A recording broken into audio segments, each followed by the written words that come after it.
Vincent Félix, infirmier à l'hôpital de Jury, dans un centre médico-psychologique, secrétaire adjoint de la CGT de l'hôpital de Jury. Voilà, le mot d'ordre aujourd'hui, à l'initiative du syndicat CGT Jury, repose sur deux pieds, si je puis dire, on marche sur deux pieds.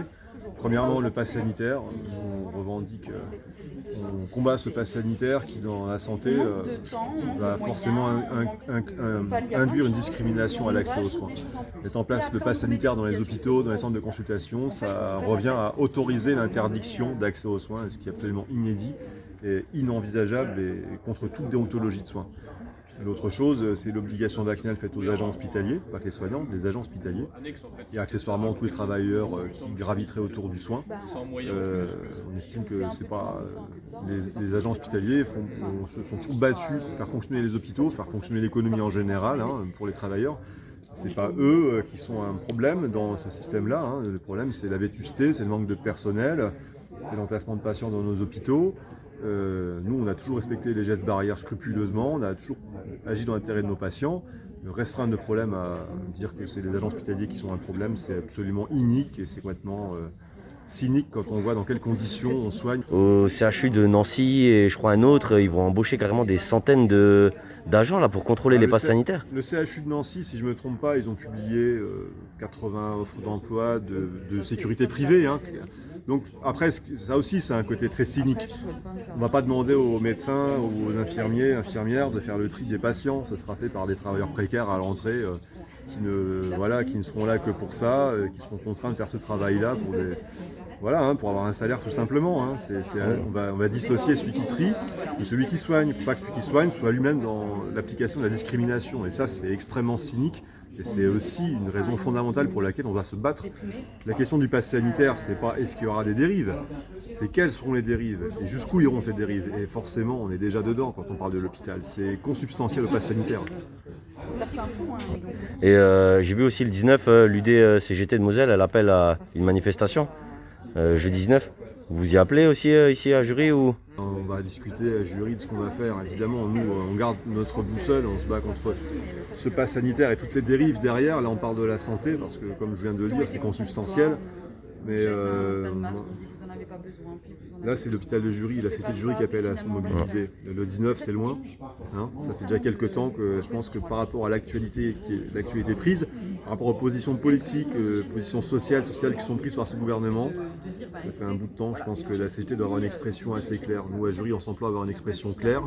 Le 19, on regrette que ce soit aussi loin et que cette voix soit aussi éloignée des réactions qu'on devrait avoir par rapport à de telles menaces sur l'accès aux soins, de telles menaces sur des principes de liberté et sur des principes finalement d'oppression tout simplement. Voilà. Parce que là, c'est vrai que la CGT elle a été quand même un peu absente là, des débats on voit il y a des manifs les samedis mais où la CGT a été complètement absente et il y a un terrain quand même qui a été laissé à l'extrême droite dans certaines de ces manifestations. On a vu à Metz ce qui s'est passé encore avec une pancarte et une militante d'extrême droite là, avec sa pancarte antisémite. Mais c'est vrai que la CGT, elle a eu un peu quand même de mal à s'exprimer. Elle a fait quand même des notes, elle a pris une position quand même claire, etc. Mais c'est vrai qu'elle l'exprime pas dans la rue, quoi. C'est rare. On voit quand même quelques hôpitaux et tout qui appellent à des mobilisations. Ce que je dis, pour le coup, ça engagerait que moi quelque part. Mais nous, on en a parlé localement ici à la CGT de Jury. Je crois qu'il n'y a pas eu de débat, il n'y a pas trop eu de débat dans les sphères. En USD, il n'y a pas trop eu de débat. Bon, l'USD de Moselle, elle n'est pas en grande forme en ce moment. Je ne sais pas quel débat il y a eu à l'UD, mais enfin, en tout cas, c'est pas venu jusqu'à nous. C'est très pauvre. Où sont les rapports d'actualité? Où sont les débats qu'on doit avoir là-dessus pour se forger une opinion, pour pouvoir discuter des revendications?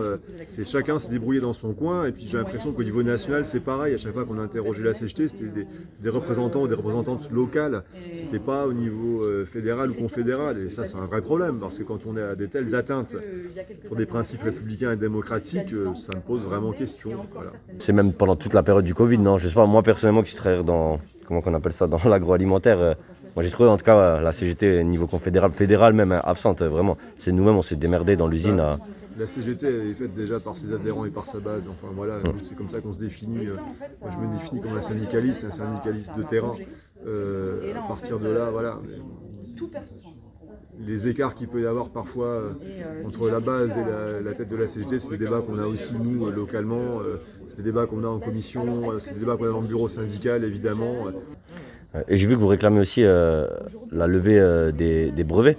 Alors, C'est- moi c'est vachement intéressant parce que j'ai déjà entendu un responsable du PC dire je vois pas comment on peut demander la levée des brevets et en même temps combattre le pass sanitaire, c'est incohérent. Bah non, désolé Coco, enfin, c'est cohérent.